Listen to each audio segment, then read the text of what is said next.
Welcome to the What We Do podcast by Tunbridge Wells Borough Council. I am your host, and as yet no one has said my name on the podcast, and I am keeping it that way. Today's special subject is a hot topic, fresh off the presses, man. This is on everyone's lips. It's AI. Woo! We're in a room with no soundproofing, so it sounds like we are on the deck of the Nostromo. That's a deep cut reference for people there. But yeah, so what's your name and your job title in whatever order you like? I'm Ian Hirst. I'm the Head of Digital and Communications at Tunbridge Wells Borough Council. I am David Bonninga, and I am the Digital Services Team Manager here at Tunbridge Wells Borough Council. And it's a pleasure to be here with you, Lucy. Yeah, I know you love it, man. I know you love it. We've got questions, but if you want to talk deeper on a subject, you just go ahead. The first question I have is we're going to go positive first. Okay. And Ian's used AI to answer the questions, just for everyone to know. What opportunities does AI present to local government? I think it's the same opportunities it presents to many businesses, which is helping support staff, giving them a bit of a leg up and a beginning with the work that they're doing. There's many applications of AI, but starting with that, I think we can use Copilot or ChatGPT or whatever it might be. We can ask the prompt and we can get the information back. So whether it's writing a report, starting a presentation, creating an image, I think AI can help support staff to make a beginning on a piece of work. And from there, I think the staff can then add to it, finesse it and make it their own. And it can take a little bit less time than it would do just creating it from scratch. Yeah, I think that's 100% true. There's so many opportunities to find efficiencies. And one of the kind of big wins we've seen with AI is taking transcripts, so conversations in a room. So we do a lot of work with teams looking at how they work, what they do. We record those and transcribe it and turn those into visual representation. So whether that is the journey through our procurement service or reporting planning issues to us, we're able to utilise AI to capture that insight from specialists in their field and record it, transcribe it, turn it into visual artefacts, and that creates a huge efficiency in time. And I think that's where AI can have huge benefits, is taking those processes that would take someone a few hours to go through notes and write them up, to bring it together. And the same we'll see, I think, in the future with supporting our customer service team with recording information about customer inquiries.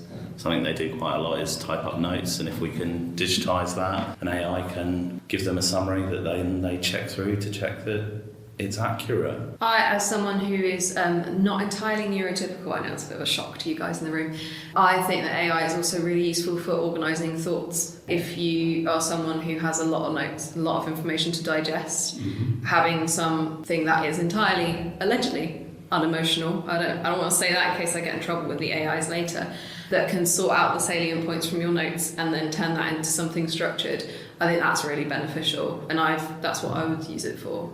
Personally, as a person in a role which has not been disclosed to the listeners of the podcast. So that's the positive side. What would you say are the challenges or the concerns that you guys have about AI? I know that you Ian, mentioned both Copilot and ChatGPT. Mm-hmm. So we use Copilot in the councils. We have a license for it. With Microsoft, yeah. But ChatGPT is free to use to anyone, and there's safety concerns, I know that. So I think the challenges facing AI in local government, and I think these challenges just facing local government in general, is around transparency and making sure we use things in a transparent manner. Questions around privacy, security, we've got bias as well. So there's all sorts of things about AI that can either perpetuate a bias within a data set, and we need to be careful of that so that we're not continuing to see that bias played out in any use of AI.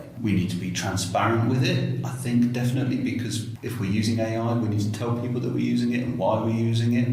And certainly if it's used for any kind of support of decision making or anything like that, we need to be clear about how it's used. And we need to be able to explain the actual processing steps. We need to be able to demonstrate why we've arrived at a decision that we have if we're using AI to support that. Yeah, there's ethics. These are all the things that traditionally the public sector are held to a high standard for, whether it's how we spend money, how we're governed, all of those sorts of things. And I think we just need to make sure that we're upholding those same principles when we're using AI. Data protection is a huge concern because obviously AI can be used, or your data can be used to train AI. It can be potentially used in the wider context. And I think that's one of the things where organisations will struggle, and particularly with the bias and the potential phantom answers that AI can create. There's a lot where, unless you are setting up your AI in a very specific way, you can end up with misleading information. And that is notoriously true of kind of all AI where it's reliant on public data. Now, that may get better with time, but at this point, there is definitely a question mark over accuracy and ensuring that no data is shared outside of our organisation. Because as Ian said, we're a very highly regulated and respected organisation. Local authorities are held to a very high standard, and we maintain that and ensure that we keep to it.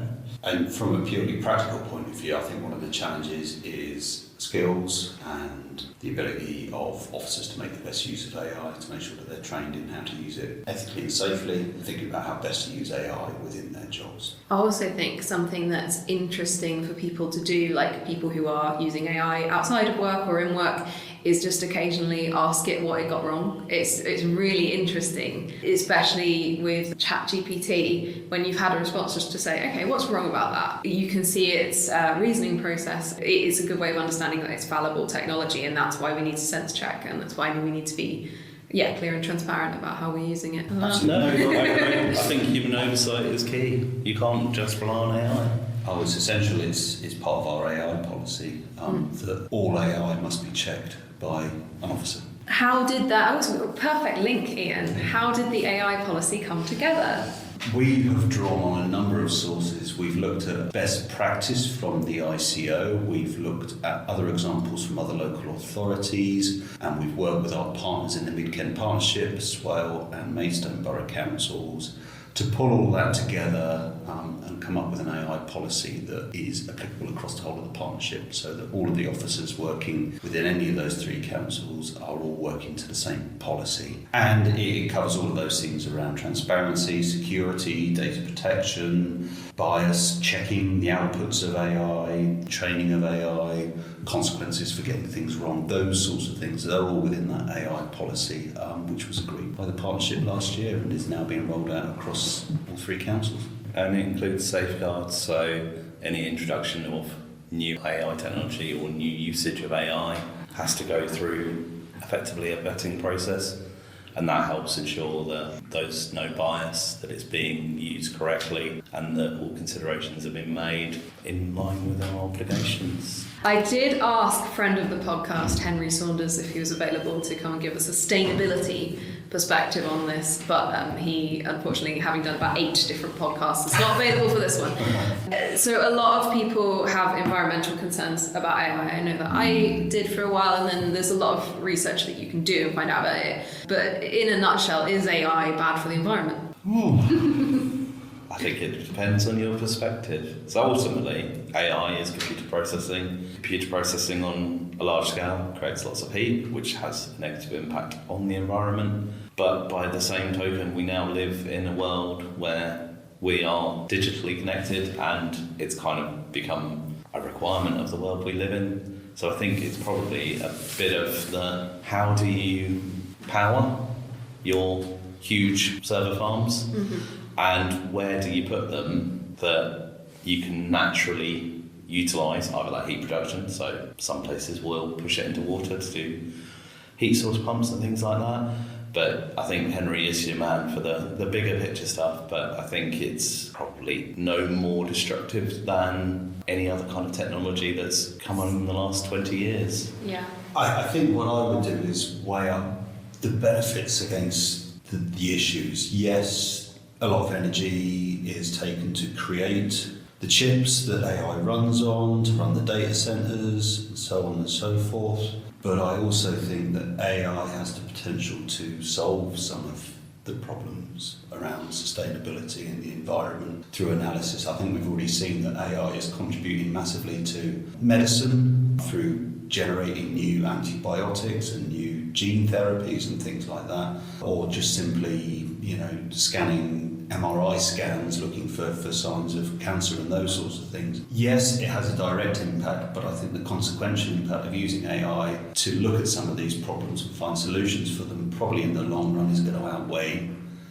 the negative side of the environmental impact of AI.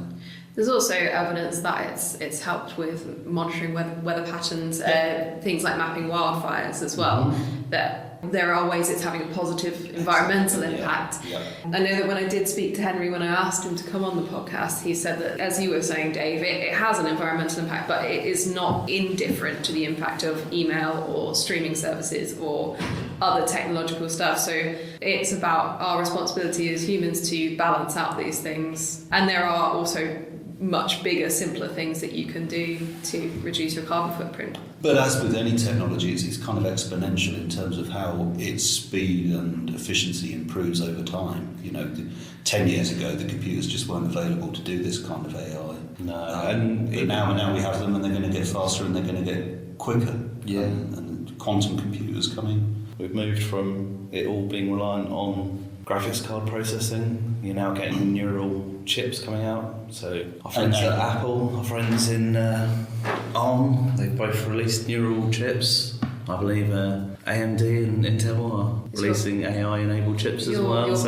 Your personal friends. Oh yeah, good friends with the people at Apple. If they want to send me any merch, that's okay. And if the power sources, I suppose it's the power sources that are the major impact. If those power sources are actually renewable to begin with, then that would also lessen the impact. I suppose it's the same as a switch from combustion engine to electric vehicles. A question that I didn't include in the list of questions, but that I think is just an interesting topic, and you'll feel free to ask me to cut out your answer later, is whether you feel like AI is people should have a right to have access to the technology, because arguably it can level up your existence in a lot of ways. Ian, are you asking an AI that question? I'm not asking it that question. So whether access to AI should be a human right, which it sounds very A-level, but I think it's an interesting question. Everyone technically can access AI already. There are many free services. You've already named at least 2 of them. Google with their Gemini. I was going to throw in other AI services are available. Yes, they are. Very many are available. And you can see the marketplace shifting. There is definitely a move to make AI widely available, and coupled with that, different price points and similar access. And I think that's the nature of the world. I don't think necessarily people should be prevented from it, but I think it should be a free choice as to whether people engage and whether they feel that it's something that they use enough to warrant investment in. There's all sorts of nuances on that. I suppose access to AI depends on free and unfettered access to the internet to begin with. We see that there's kind of open source search engines and things like that if you're not particularly keen on using Google or other providers. So is there an equivalent for AI? Is there an open source AI out there that people might want to use? So you can get open AI from everywhere. But you've then have to have the capacity to run it. Yeah. And that's probably the barrier. And I guess the thing is that if, for example, if you're someone who, like for me, I find AI makes me capable of doing a lot more work because I can organise my thoughts a lot better and I can be more productive. And that may then help people to get ahead in their career when there's a paywall, whether that is causing a further class divide. I've been thinking about this a lot. It's a very good question. And I think it's the advent of new technology, isn't it? No one really knows where AI will be, but it is probably like the boom of the internet, the boom of home PCs, smartphones.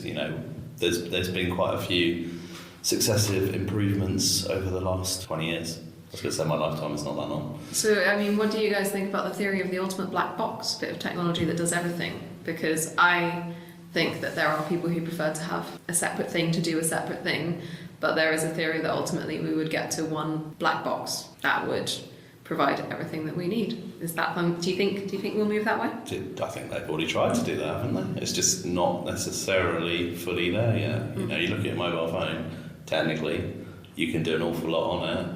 You could potentially do everything you need electronically on it. But then choices taken. Yeah, I think people find the best tool for the job and always will.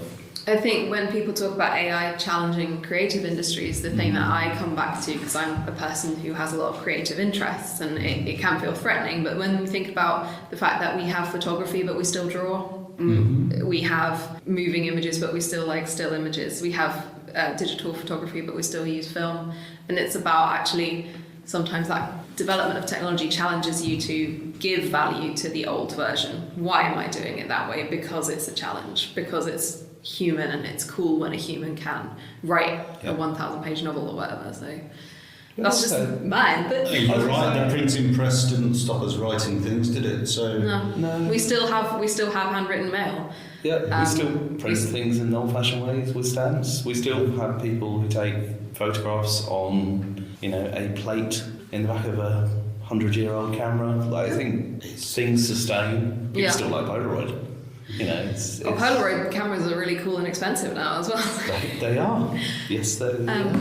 So my final question on my list of questions was, how can residents use AI safely? What are your top tips for that? Because I know that there's a lot of misinformation. Well, we can't get into recommending any particular platforms, I don't think. I think people should be doing their research. I know no one ever does, but read the terms and conditions. What are they doing with your data? How are they using it? Are they using it to train their models? Are they sharing it with other organisations? How far are they sharing it? Is it just the UK? Is it the EU? Is it the USA? Is it beyond to other countries as well? Ask friends who use it. Any recommendations from them? I think that would be a good place to start. Find someone you trust to talk to about it and learn from. I would, echo that. I think, go with companies and brands that that you trust, big names who have more credibility. But I think one of the key things is that where is your data? If you have AI capabilities on your devices, check your privacy settings, because there's a lot of things you control. So whether it's shared back for training and therefore made available for other people, you can turn on and off privacy settings normally as to whether your questions and answers can be inspected by other people. So there's a lot that you have control over, but you need to look into. And I would 100% echo the read what you're signing up to, because I've had indirectly through my stepdaughter the experience of paying 10p for generating an AI image and discovering you've signed up to a £60 a month service. There are, as with all things, nefarious people out there who will look to take advantage. So it's all about safety, and there's a lot of support available through independent organisations who can give you advice and recommendations. And I think that's, it's that look for reviews, look for what your friends say, look for people you trust and see what they're doing, and be sensible, like with all technology. Last question, poppadoms or bread, Ian Hirst? Poppadoms or bread? I think bread day to day. Yeah? I wouldn't have a poppadom sandwich, no. No, so, but like before you're having a big meal, right? Yeah. Oh, you see, that's context now. Yeah. That changes the answer. I can't remember what you said actually last time. I think you said bread last time. I think it depends on the context. So depends on the context. Pre-meal, probably a poppadom, although I do like a bread roll. But also the bread, there's many variations. Yeah. Now, if the question was naan bread or poppadoms? Oh, naan bread or poppadoms, what are you going down there? Naan bread. Naan bread is my weakness. I can't eat it, but I will. Okay, thank you very much. Thank you, Lucy.